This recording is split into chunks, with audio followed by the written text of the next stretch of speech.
I have this CLAUD BUTLER frame, and the frame, wood's in rough condition and the stem is stuck in the fork, so I don't know the destiny of the frame, but I'm going to take this crankset off it. It's a SUGINO Mighty Tour crank.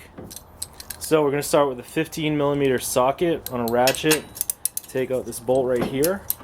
Sometimes these bolts are 14, sometimes they're 15. That one's pretty tight, but now it is loose and it's out. Now here's something that I've forgotten to do in the past. Take the washer out.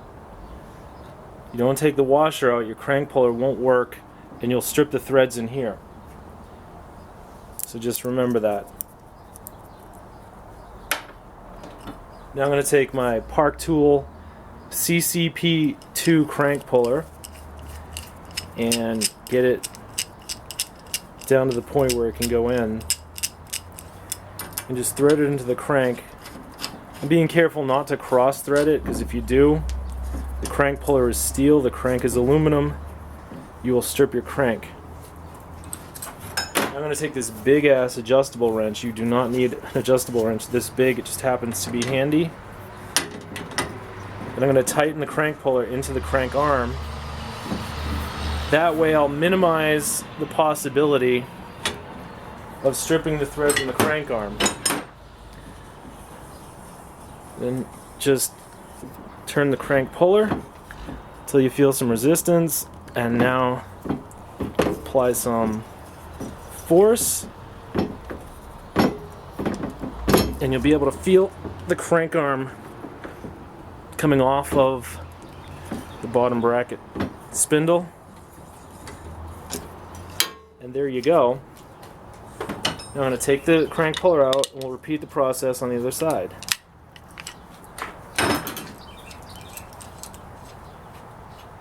So this is a triple crank. I guess it's made for touring.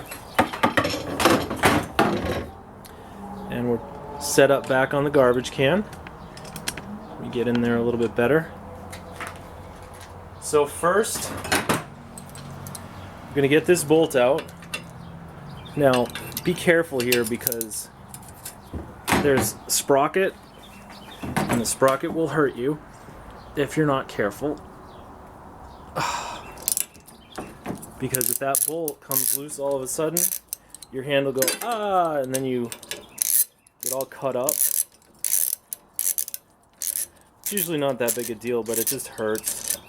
And it makes you feel stupid. So once again, take this washer out.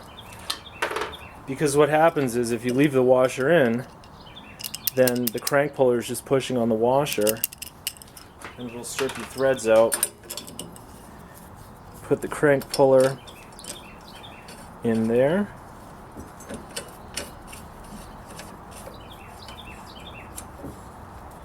And again, tighten the crank puller into the crankset, into the crank arm.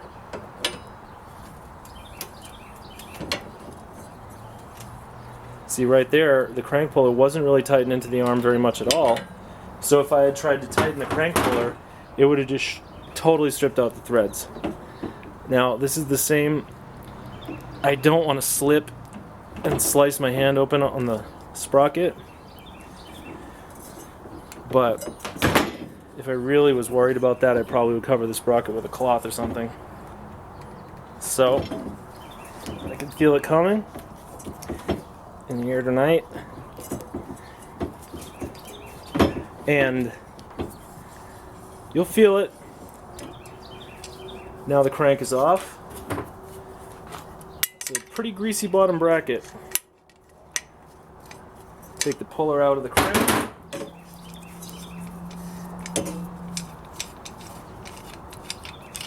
And now what I have left is this beautiful Japanese crankset that I can use or sell. I can use it on a single speed build if I want to. And it came off really easily with this ratchet and socket and this incredible crank puller, and you can buy both of these tools brand new for 30 bucks total. That's how you do that.